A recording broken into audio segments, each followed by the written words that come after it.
Chers frères et sœurs, aujourd'hui avec l'aide d'Allah Tabarak wa Ta'ala, notre thème est « Qu'as-tu fait pour ta religion ?» Qu'as-tu fait pour ta religion? Ceux et celles qui méditent sur notre situation actuelle voient qu'on a encore beaucoup d'efforts à fournir.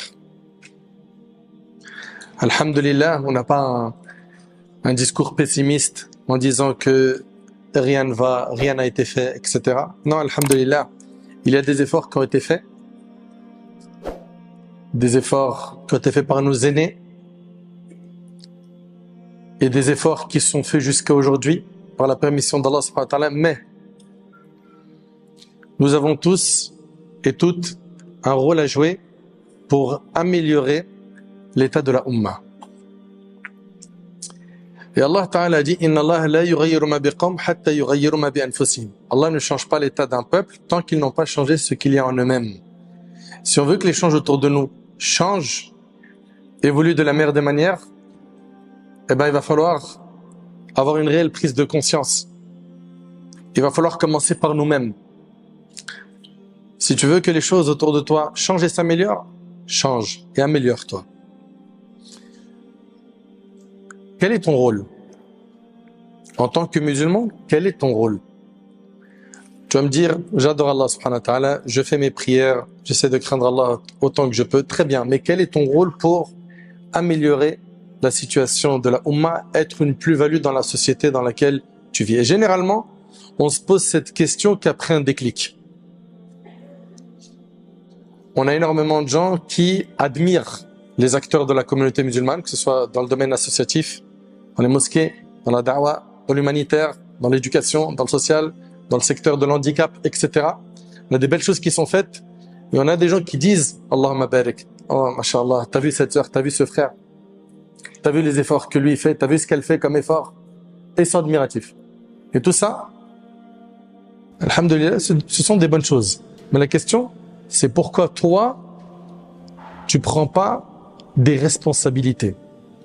Moi, vraiment, ce que j'aimerais que tu ressentes après cette conférence, c'est que tu es responsable et que tu as quelque chose à amener, à apporter pour faire évoluer les choses de la meilleure façon dans l'Ummah.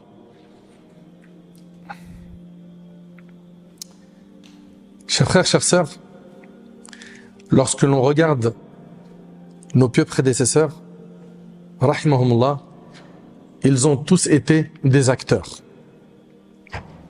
Et je vais vous raconter quelques histoires qui auront pour objectif, Inch'Allah, de nous redonner de la motivation, de nous booster.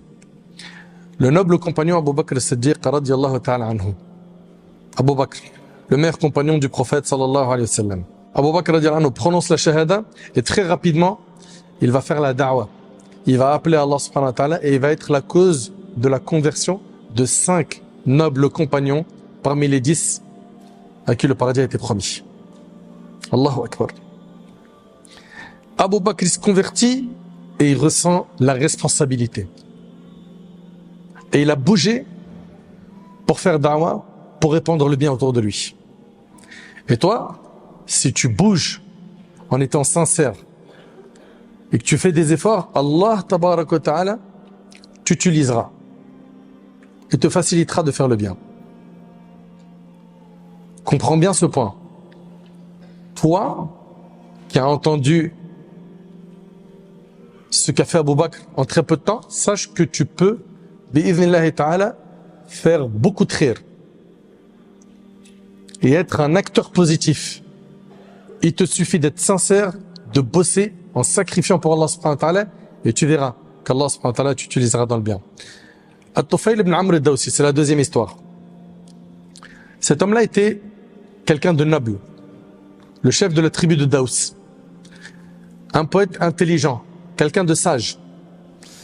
Sa tribu avait une principauté ou quelque chose comme cela, quelque part dans le Yémen. D'accord? Il est du Yémen. Tufayl vient à la Mecque en l'an 11 de la prophétie. Donc avant la hijra, avant l'émigration du prophète sallam, en l'an 11 de la prophétie. Les Mécois se préparent à son arrivée et lui réservent un accueil honorable et grandiose. Oh Tufayl, tu es venu dans ton pays, tu es chez toi. Et ils vont tout de suite le mettre en garde contre le prophète Mohammed alayhi salatu wassalam, qui travaillait sans relâche à faire la da'wah, il appelait les gens à Allah subhanahu wa ta'ala. Et ils vont lui dire, cet homme parmi nous, en parlant de Mohammed, nous a défiés, rompu notre cohésion, dispersé nos efforts. Toutefois, sa parole est comme de la magie. Il sépare l'homme de son père, de son frère, de sa femme. Nous craignons qu'il vous influence, toi et ton peuple. Ne lui parle surtout pas et n'écoute rien de lui. Qu'est-ce qu'ils ont fait? Ils ont conditionné At-Tufayl ibn Amr al-Dawsi jusqu'à ce qu'il était déterminé à ne plus rien écouter du prophète sallam. Tufayl, il a été conditionné pour pas écouter le prophète sallam. Et il va dire, par Allah, il me conditionnait à tel point que j'ai pris la décision de ne l'écouter en quoi que ce soit. Et c'est même bouché les oreilles. Ok? Il s'est mis du coton dans les oreilles pour ne plus rien écouter. Parfait. Il se rend à la mosquée. Il dit, je me rendis à la mosquée où j'ai trouvé le prophète debout, priant à la Kaaba. Je me suis rapproché de lui et Allah m'a fait entendre ce qu'il disait. J'ai entendu une belle parole. C'était le Coran qui était récité par le prophète sallam. Et là, il s'est dit, mais par Allah, je suis un homme intelligent et poète. Rien de beau comme du lait m'échappe. Il s'est dit, mais attends, mais moi je connais les bonnes paroles des mauvaises. Je suis quelqu'un de poète, je suis quelqu'un d'intelligent, je sais reconnaître les bonnes et les mauvaises paroles. Qu'est-ce qui m'empêche de l'écouter, de me faire mon idée moi-même? Et c'est ce qu'il a fait. Il a dit, si ce qu'il dit est beau, je l'accepte. Si c'est laid, je le rejette. Il est resté jusqu'au moment où il rentrait chez lui pour le suivre. Une fois chez lui, il dit, je lui ai exposé les raisons de ma venue, la crainte des gens à mon sujet, le bouchage de mes oreilles et le fait d'écouter une partie de ses paroles. Je lui ai dit de me présenter son message. Alors le prophète sallam lui a présenté l'islam en quelques paroles. Il lui a récité le Coran. Il a dit, par Allah, jamais je n'avais entendu une parole aussi belle, ni rien de plus juste. Subhanallah. Il dit, en conséquence, je me suis converti à l'islam. Il a prononcé l'attestation 2 fois. Ici, il vient d'embrasser l'islam. On est d'accord ou pas? Très bien. Regardez la suite.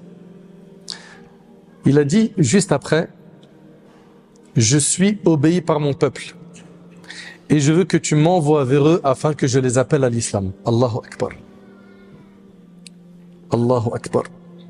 Je suis obéi par mon peuple et je veux que tu m'envoies à eux pour que je les appelle à l'islam. Tufayl, il vient tout de suite d'embrasser l'islam. Qu'est-ce qu'il a ressenti? La responsabilité. Je ne peux pas être musulman et inactif. Je ne peux pas être musulman et inactif. Et la question que j'ai à me poser ainsi qu'à vous. Depuis qu'on est musulman, certains c'est de naissance, d'autres c'est des convertis. Qu'est-ce que tu as fait? Quel a été ton rôle jusqu'à aujourd'hui?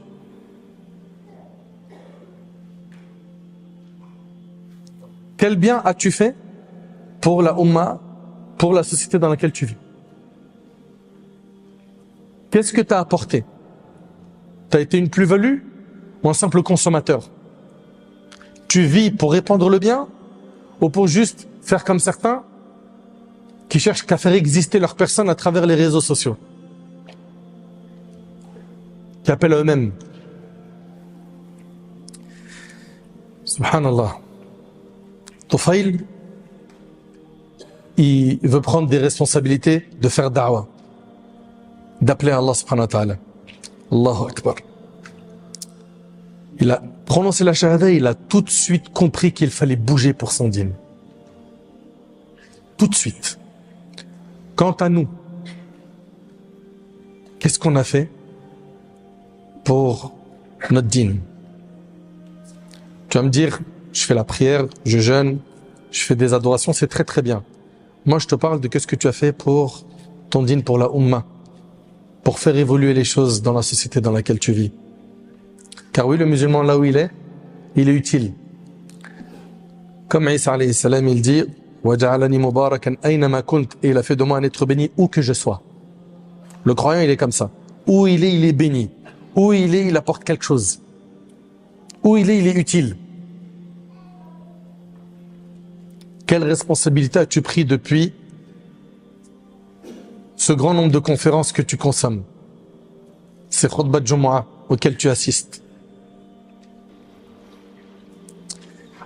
At-Tufayl, radiyallahu anhu, il a compris que être musulman, c'est être responsable. Il retourne chez sa tribu et il les appelle à l'islam. Puis, son peuple refuse l'appel à l'islam. Il va aller voir le prophète sallam et il va dire au prophète sallam, Daous a péri. Ils ont refusé mon appel à l'islam. Fais des invocations contre eux. Fais des invocations contre eux. Le prophète sallam a invoqué Allah en leur faveur en disant, Allah mahdi Daous wa'ti bihim. Oh Allah, guide Daous et amène-les vers nous. Guide-les vers le droit chemin. Et subhanallah, le prophète sallam, son invocation a été exaucée. On y voit dans cette histoire que Tufayl a tout de suite pris des responsabilités car il a compris que être musulman, c'est être quelqu'un de responsable. À peine il s'est converti, tout de suite il s'est mis à travailler. Et c'est comme ça qu'on doit être. Vous savez, dans le monde dans lequel on vit aujourd'hui, il y a, je le dis, je le répète, il y a les acteurs et les spectateurs.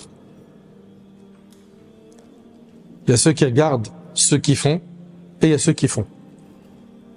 Pourquoi tu passerais pas toi dans le rang de ceux qui font? Tu sais, le problème, il vient d'où? Du fait que tu doutes de ton potentiel. Du fait que tu penses que tu es capable de rien faire. Et on entend des discours, franchement, ils m'agacent. Ouais, mais tu veux faire quoi dans les mosquées? T'as vu, les papas, les Chibani nous laissent rien faire. T'as vu, dans les associations aujourd'hui, c'est n'importe quoi. T'as vu, en plus, il nous manque ça, puis on n'a pas ça. T'es fort dans les constats. Retrousse-toi les manches, bosse, œuvre.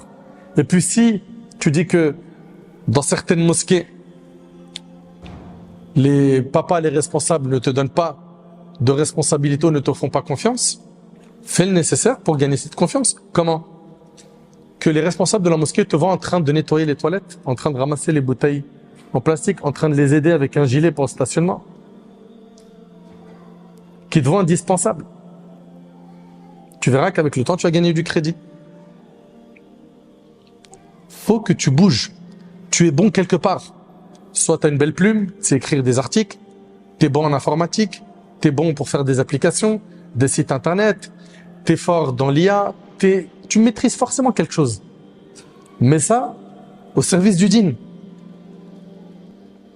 Au lieu de faire comme certains et mettre ça au service de quoi finalement? Du haram. Toi, sois de ceux qui vont mettre ça au service du dîn. Donc, mets tes compétences au service du dîn. Tu en as sûrement. Troisième et dernière histoire de pieux prédécesseurs, après on va avoir une contemporaine. C'est l'histoire de Nu'aym ibn Mas'ud, radiyallahu anhu. Ce noble compagnon, il a sauvé les musulmans pendant la bataille des coalisés. À un moment où les musulmans étaient fortement éprouvés. Quraysh et Ghatafan vont allier leurs forces et ils vont réunir une armée de 10 000 personnes pour aller combattre les musulmans et faire en sorte qu'on n'entende plus parler de l'islam. Et ils vont s'allier à une tribu juive qui, elle, vit à Médine, qui s'appelle les Banu Quraïza. Donc, Tufayl et Ghatafan, eux, sont de l'extérieur de Médine. Et on a Banu Quraïza, qui est une tribu qui vient à l'intérieur de Médine, avec qui il y avait un pacte de paix. Comme vous le savez, le prophète, quand il arrive à Médine, il y avait un pacte de paix entre lui et les juifs. Très bien. Les musulmans, à ce moment-là, eux, ils sont 3000. Et ils apprennent qu'il y en a 10 000 qui arrivent pour attaquer Médine. Ce moment était très dur pour les croyants. Allah Ta'ala a décrit cet événement dans Sourate Al-Ahzab. إِذْ جَاءُكُمْ مِنْ فَوْقِكُمْ وَمِنْ أَسْفَلَ مِنْكُمْ وَإِذْ زَاغَتِ الْأَبْصَارُ وَبَلَغَتِ الْقُلُوبُ الْحَنَاجِرَ وَتَظُنُّونَ بِاللَّهِ الظُّنُونَ. Quand ils vous vinrent d'en haut et d'en bas, de toutes parts, et que les regards étaient troublés et les cœurs remontaient aux gorges, et vous faisiez sur Allah toutes sortes de suppositions, les croyants furent alors éprouvés et secoués d'une dure secousse. Pendant ce moment dur, Nu'aym ibn Mas'ud, cet homme-là, vient voir le prophète et lui dit: ô messager d'Allah, j'ai embrassé l'islam, mais ma tribu n'est pas au courant de ma conversion. Alors je suis prêt à faire tout ce que tu veux. Et là, le prophète regardez ce qu'il va lui dire.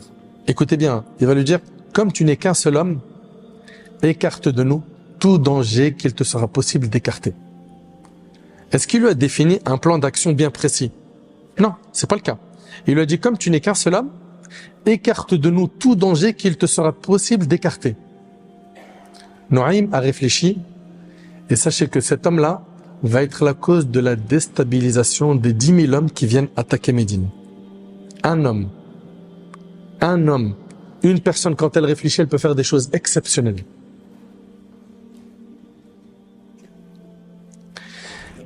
Nuaym a réfléchi et décida de passer à l'acte directement, car il a ressenti la responsabilité. Et qu'est-ce qu'il a fait? Il est parti voir les Banu Quraïza, qui étaient des amis de sa tribu à l'époque anti-islamique. Et il leur a dit, vous connaissez mon affection à votre égard, notamment en raison des liens qui nous unissent. Et ils lui ont dit, c'est vrai. Donc Nuaym, il parle à la tribu juive, qui a rompu le pacte à l'intérieur de Médine, les Banu Quraïza, pour s'allier à Quraysh et Ghatafan. Et il leur dit, vous savez que, voilà, on a des liens fraternels, on se connaît, etc. Et il leur a dit, sachez que les Qurayshites ne sont pas comme vous. Quraysh, ils viennent de Mecca, n'est-ce pas?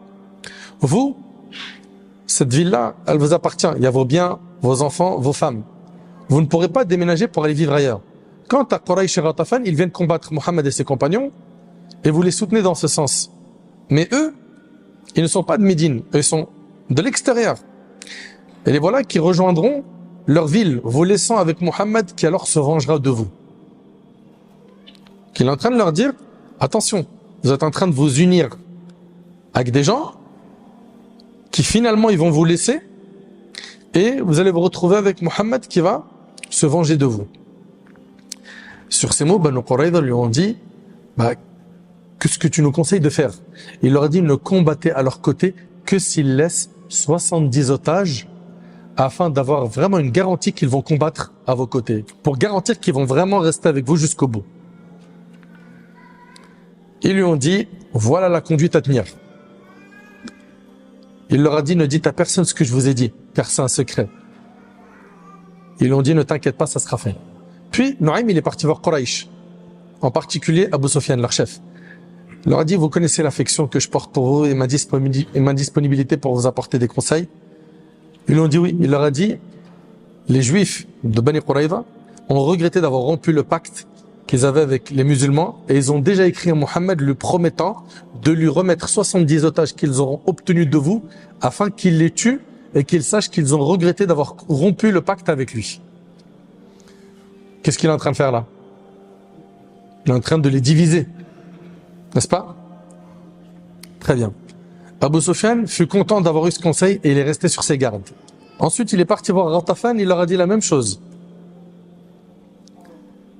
Et subhanallah, ce qui s'est passé, c'est que, après avoir fait ça, il y a un climat de méfiance qui s'est installé entre eux. Eux qui étaient unis, maintenant ils commencent à être méfiants l'un de l'autre. Très bien. Les Qurayshites, donc c'est au mois de Shawwal, en l'an 5 de l'Hégire, ils envoient dire donc aux Juifs de Bani Quraïza, nous ne sommes pas ici en randonnée, c'est le moment d'agir. Venez, on va attaquer Mohammed. Et là, Bani Quraïza leur fit transmettre un message pour leur dire aujourd'hui c'est samedi. Or vous savez ce qui arriva à nos prédécesseurs qui s'étaient pas accordé de répit. Nous ne combattrons à vos côtés qu'après que vous ayez livré 70 otages.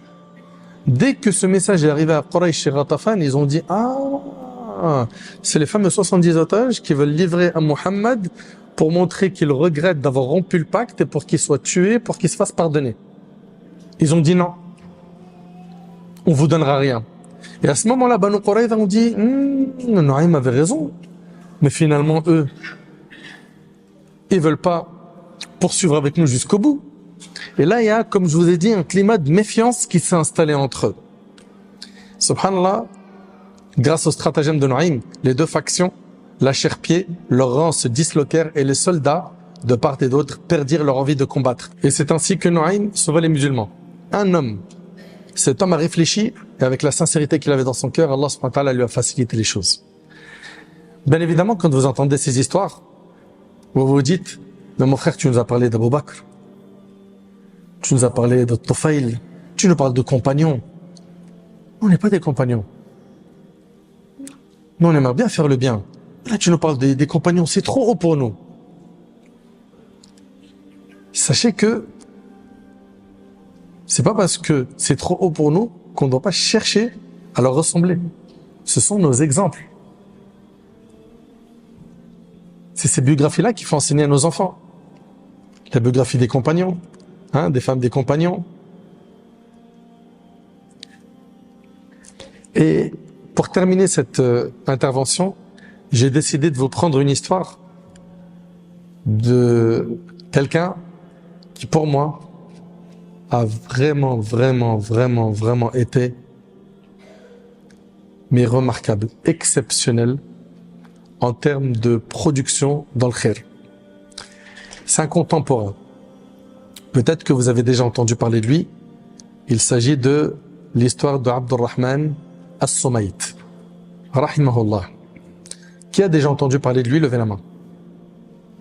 1, 2. Si malheureusement je dis un nom de joueur de foot ou d'un influenceur, on va avoir beaucoup plus de mains. Mais une personne comme ça, elle est malheureusement méconnue. Pourtant, écoutez avec moi son histoire. Un enfant koweïtien de 5 ans sortait de la mosquée après la prière de l'Asr. Pas pour jouer et s'amuser avec les enfants de son âge, mais pour avoir des aventures qu'il a toujours eues dans le désert près de chez lui. Donc il est koweïtien. D'accord? Cet enfant se promenait avec un petit bâton qu'il utilisait pour chasser les serpents, qu'il a appris à son jeune âge. Et la chose étrange était que même avec son jeune âge, il se promenait dans les dunes de sable flamboyantes à la chaleur du soleil, où les dangereux reptiles étaient couramment trouvés dans le désert du Koweït. Le plus étrange est qu'il fermait ses yeux de temps en temps et s'imaginait dans les jungles d'un continent qu'il avait entendu parler dans les histoires. Ce continent qui s'appelle l'Afrique. Un continent qui s'appelle l'Afrique où il affronterait des prédateurs avec le petit bâton qu'il pouvait à peine tenir. Abdurrahman As-Sumayt, c'est un grand héros et un exemple pour la communauté. Il a sauvé des millions d'Africains pauvres de la faim et de la pauvreté. Il est né en 1947. C'est il n'y a pas longtemps. Très bien, au Koweït. Sa mère le décrit comme un enfant qui a très bien réussi ses études. Donc, c'est quelqu'un qui était engagé à prier le Fajr en groupe à la mosquée. Il a réussi ses études. Il était sérieux dans sa pratique religieuse. Et ce héros islamique a grandi sur une chose essentielle pour construire la personnalité d'un grand musulman. Il écoutait les histoires du prophète sallam et les victoires de ses compagnons. Ce qui a construit l'esprit de la grandeur de l'islam en lui et a grandi sur lui l'amour de cette religion. Très bien. Il excelle dans ses études et rapidement il va étudier la médecine dans les universités d'Irak, du Royaume-Uni, au Canada, pour se spécialiser dans les maladies intestinales. Il est né en quelle année? 1947. Très bien. Son épouse, pieuse, Suhaib, a conseillé son mari de quitter cette vie de riche et de vivre une vie difficile sur le chemin d'Allah. Puis, ce qui s'est passé, c'est que Dr Sumayt, il se rend en Afrique et ce qui lui a été demandé, c'était de construire une mosquée pour les musulmans. D'accord? Il était parti que pour construire une mosquée. Il s'est rendu au Malawi, à côté du Mozambique, qui est un pays africain situé à l'est du continent. Son objectif était d'y construire une mosquée et de revenir. C'est tout. Il n'avait pas d'autre objectif à part ça. Mais regardez ce qu'Allah subhanahu wa ta'ala lui avait destiné. Il arrive là-bas et il est choqué de ce qu'il a trouvé. Il voit que beaucoup de gens ne connaissent rien à propos de l'islam.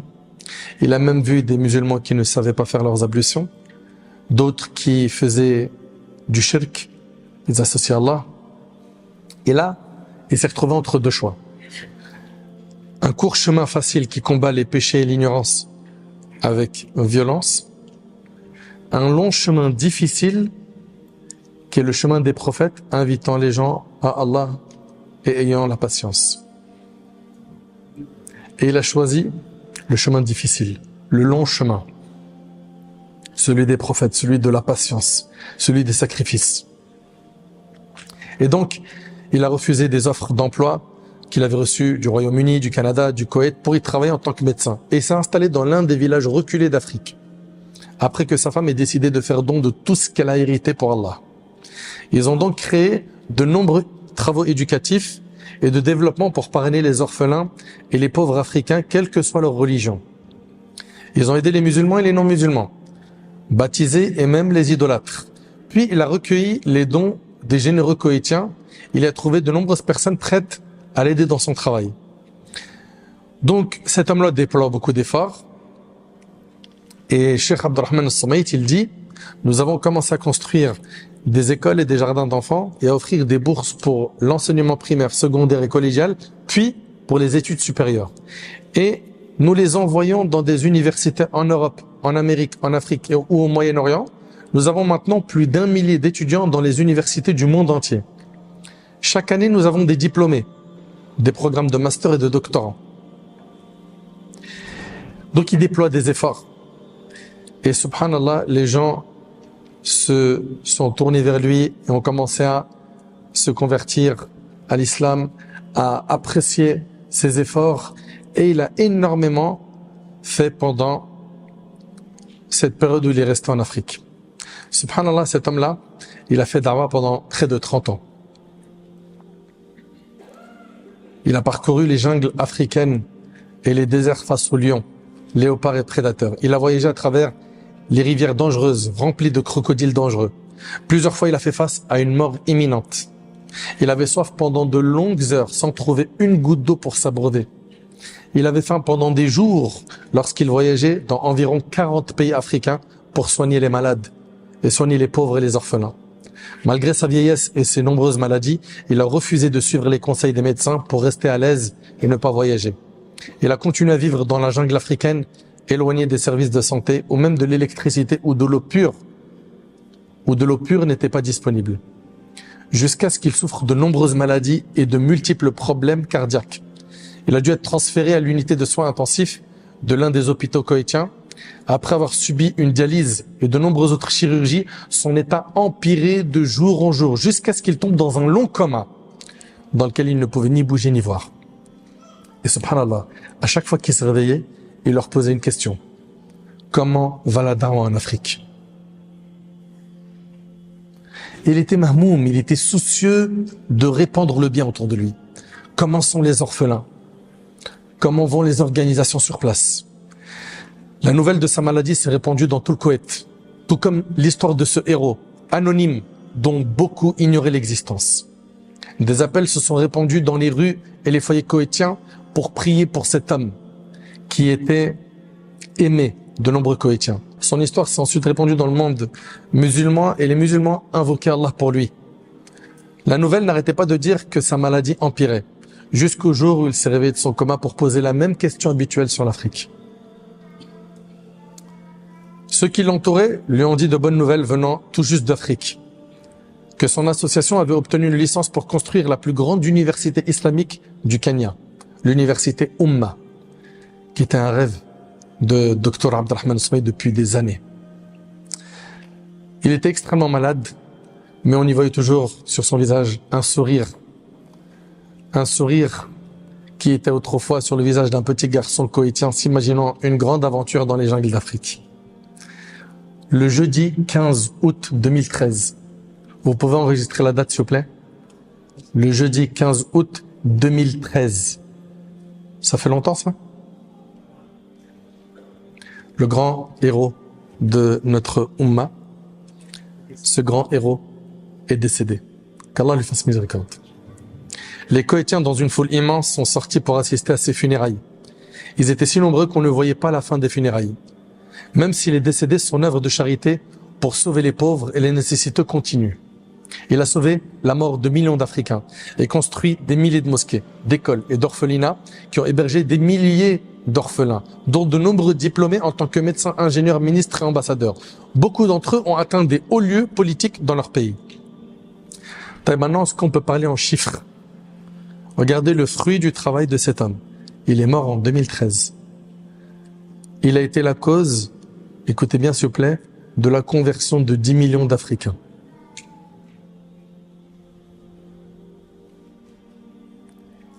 Il a construit 5500 mosquées. Allahu Akbar. Qu'Allah lui fasse miséricorde. Il a distribué 7 millions de Corans en langue arabe et langue africaine. Il a pris en charge plus de 50 000 orphelins. On est bien d'accord qu'il y en a beaucoup qui ne connaissent pas cet homme. C'est un héros. C'est un héros. Il a pris en charge plus de 50 000 orphelins, dont certains qui sont devenus par la suite des médecins, des ingénieurs et des avocats. Il a construit 840 plateformes d'apprentissage des maternelles jusqu'aux facultés où étudient plus d'un demi-million d'étudiants et d'étudiantes. 840 plateformes d'apprentissage, de la maternelle jusqu'à la faculté. Allahu Akbar. Il a creusé plus de 12 000 puits.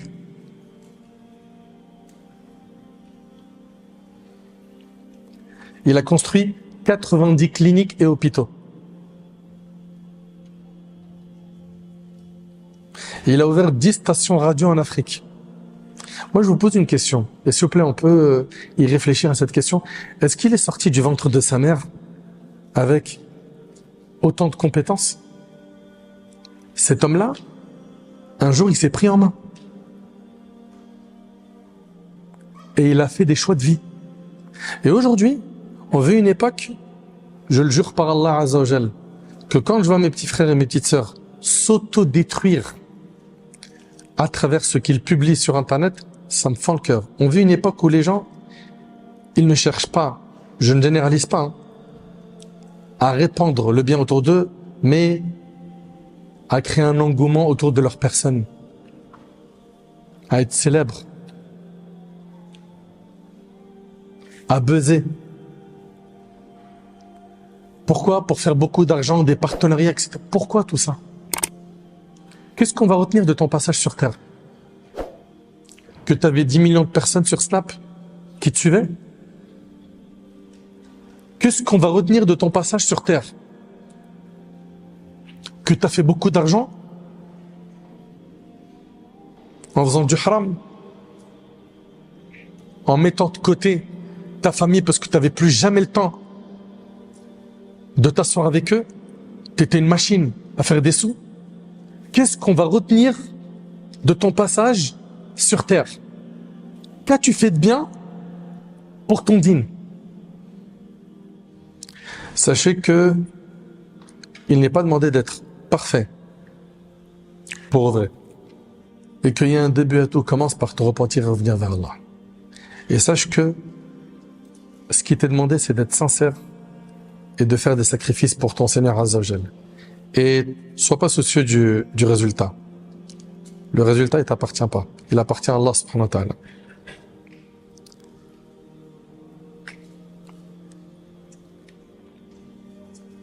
On est tous responsables.